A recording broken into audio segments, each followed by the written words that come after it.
Albums are works of art. When crafted delicately, each track is a stroke on an empty canvas, a stroke of genius, all coming together to build a compelling story. One that can't be told through other forms of media. One that doesn't need words to be understood. One that's probably a bit too complicated, but at least the songs sound good by themselves. In fact, most albums are just random songs that don't really make too much sense together, but if they're fire, it is what it is. Now, what could a legendary Grammy-winning rapper, that's possibly the reason why your favorite rapper exists, do with this canvas? I could not believe someone like Lil Wayne would violate my ears like this. I don't know what vibe he thinks he was going for, but he failed. Disclaimer. I'm personally offended that the intro was one of the best songs on the album because it sets an expectation that the rest of the album cannot meet somehow because the song wasn't even that good. He literally says bridge before the bridge comes on in this song. That's so stupid.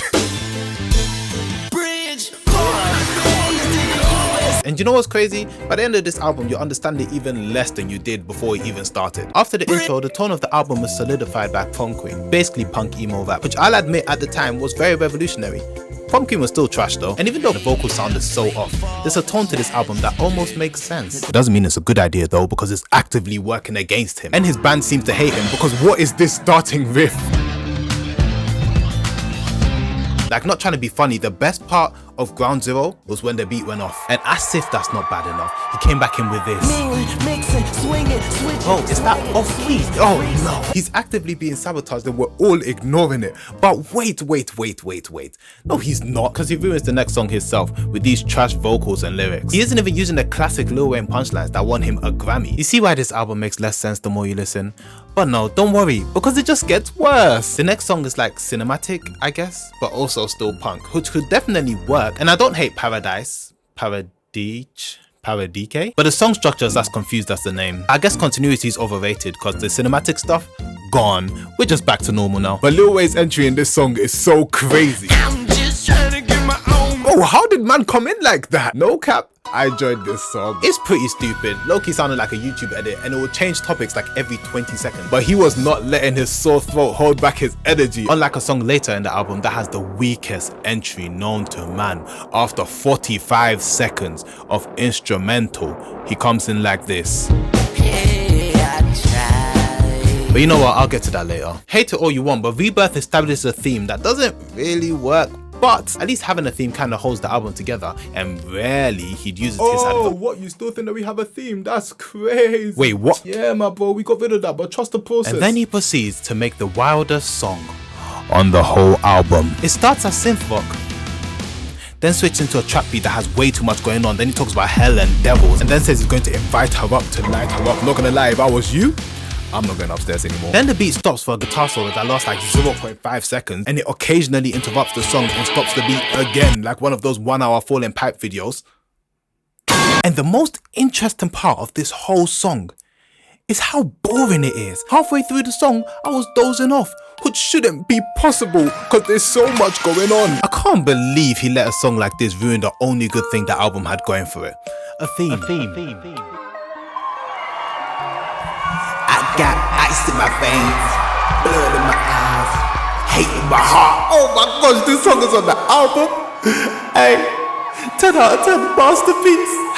I can't believe I was hating. What was I hating on? It's nostalgia speaking, yes, but I don't care about theme, continuity, whatever. This album easily is carried by this song, and he knows it. He literally says, Rebirth! In the chorus, he knows that it's the song of the album. A delicate work of art. It must be Thursday because this song is a throwback. This song must be Cardi B the way that it's throwing it back. This song must be 70% of Tiger's lyrics because it's about throwing it back. Bro, literally no one laughs at this man's jokes. Get this man off stage. Some would say this is Eminem's prime. Oh, not again. No. Let him cook. No KSI. Let's murder this guy. Running is when this album started getting to me, because if the trash music didn't make me depressed, the lyrics definitely would. I never thought I'd say it, but bring back the bad beats and money, bro. I just don't want to cry myself to sleep. The song isn't bad though. It's carried by Chanel and the running. That part is decent. It gave me like I just finished a game, but the game wasn't that good, but it had a satisfying ending type of vibe to it. Maybe it's just me. But 4 minutes for this track is crazy, bro. So guess what they did next? An even longer song. I mean, it's only 5 seconds longer, but hear me out. You got that one guy who made Let It Rock to do the chorus, and honestly, I don't blame you if you don't remember his existence. Anyways, Lil Wayne has okay punchlines in this, and the chorus was fine. But most importantly, and remember this, because this is the last key reason why this album makes no sense. Lil Wayne says, If I die today, I bet the world will end tomorrow. remember that one song by Nicki? That one was like, baby 1, 2, 3, then see, cause he can't get the knock. Yeah, that's on this album. I was so shocked when I heard it, and honestly, nostalgia is doing me crazy. I used to like it as a kid. This was back when Nicki Minaj was in like every feature ever, and like she just came out of nowhere. But to be fair, it is better than most of the songs on this album. But this song must be Kim K in 2003, because it's throwing it back. After this next song, everyone that I live with probably thinks I'm in my emo phase right now, which is okay, except I'll probably never see an Oaks again in my life, but I don't really think I deserve it anyway. I'll Die For You is that song with that weak ass opening. He has the audacity to be like, hear me out like 200 times. No, Dwayne Michael Carter Jr., I won't hear you. Not in, not out. I just don't want to hear you. How dare you? And then he keeps saying, I'll die without you. I'll die with, I swear earlier in the song you said if I die the world ends tomorrow. And next thing you know, he's talking about being over his girl, so I guess he survived even though he's without her. But no, that would be too easy. Instead, he's confused if he's over her or not, so he just dies and gets resurrected, and he keeps dying and spinning back. No commentary. So does that mean that the world just keeps ending and coming back and ending? Cause I'll keep it as a stack. I'll be damned if I get smoked over some trash album, and then the first time I smiled in ages, the album was finished, okay, it was done. I'm convinced this album was a cry for help. I felt emotions of confusion, hurt, shock, boredom, and I still kind of feel them now. An album can make all of these mistakes and still be good, as long as you reach one fundamental goal: have good songs on it.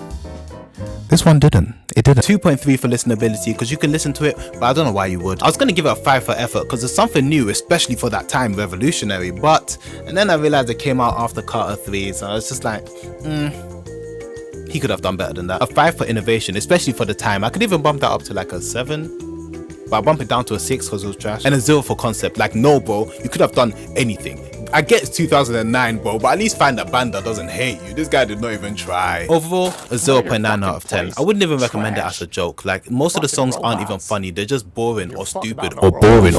He tried to kill one bird with one stone. Then he saw lots of other birds around, so he tried to kill those birds too. But it turns out the stone was a boomerang, so it came back and killed him instead. Then the world ended. Get off the video.